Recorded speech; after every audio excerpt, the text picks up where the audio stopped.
obviously there's heaps of really good matchups in the welterweight division now. We saw what Jorge Masvidal did to Ben Askren the other week with that Yeah, crazy flying knee yeah. KO. I mean, Askren is now, I mean, he lost that fight, but is he somebody who's in your firing line now as a potential opponent, seeing as how much of a draw he is?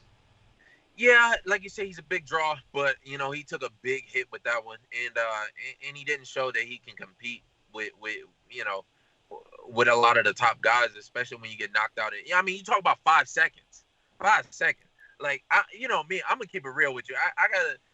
It's gotta be something in it for me. There's no way that I can updo a 5 second flying knee KO, and every time I go into a fight, I want to do better than the guy who did last. So uh, I don't know.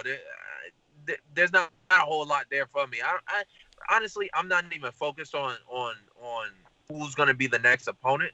I mean, like you said, there's a lot of great matchups out there. Anthony Pettis is getting ready to fight Nate Diaz too. You got Jorge Masvidal, who's a great fight. You got Darren Till, who's still out there.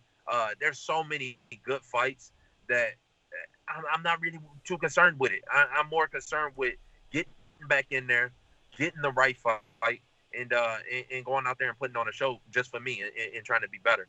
It don't really matter who the opponent is. I'll put it to you like this. Who do you see as sort of the easiest challenge out of that category? And who do you see as someone that could actually give you a good fight out of the potential opponents? I mean, Ben is probably the easiest out of the category. Out of anybody. He's just too hittable, and he's too one dimensional, and too he had that little back and forth with me at the press conference talking about he took me down when I was 19 years old, as if that meant something to anybody. He didn't talk about the right hand that I kept hitting him with right before that, but hey, that's water under the bridge. Um, the probably the toughest. I honestly couldn't tell you. I mean, it would have to be Kamaru. Kamaru is bigger.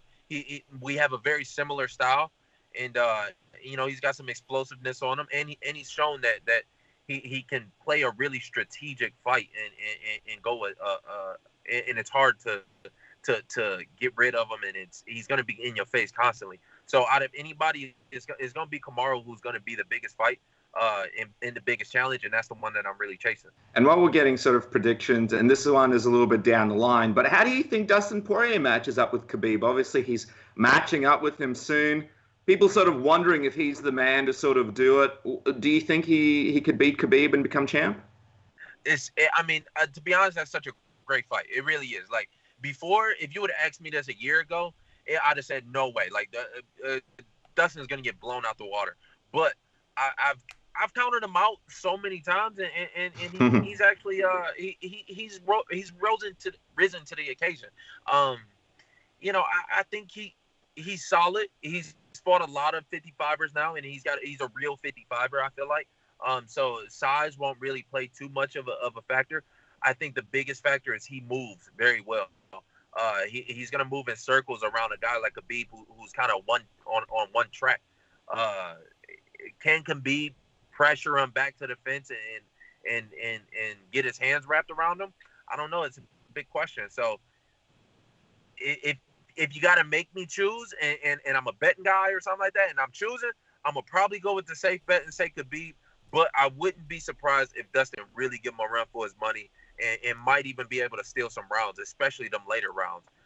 Dustin might be able to squeeze out 3, 4, and 5 in order to take it home. I mean, you've sort of spoken about the guy. You're the guy to sort of beat Khabib. Would you be disappointed if someone gets around to defeating him before you got your chance to match up with him and do it? Yeah, I would be. I'm gonna keep it real with you. I would be. I'd be disappointed. I'd be. There's another one that kind of slipped through my fingers. The same thing happened to me when Sage Northcutt. On his little come up, I was like, man, I want to be the one just to show the people. And then when he started taking L's, I kind of, it like slips right through your fingers. Khabib is going to be the same way, except a whole different level. I would love to be the one to take that O from him. But if I'm staying real, I lost a fight, and it ain't nobody's fault but my own. So who else can I blame for that? Kevin, we could chat to you all day, man, but we don't want to be too greedy with your time. We'll end it on this. Just quickly, I know you don't have an opponent in mind, but timeline-wise, when do you think we'll see you fighting again? What's the ideal time frame for you? October. October is where it's at. That's what we're looking at. We're trying to right now figure out location and what card. I think a pay-per-view makes a lot of sense. I think there's one here in Vegas. So a homecoming in Vegas always sounds good. But then again, there's a San Francisco card in October. It's a lot going on. So October is when I'm looking at. There's a growing process every time you're working with a different camp and working with different training partners and having that communication with a different coach. But we'll get it together and that'll be the next road in the comeback.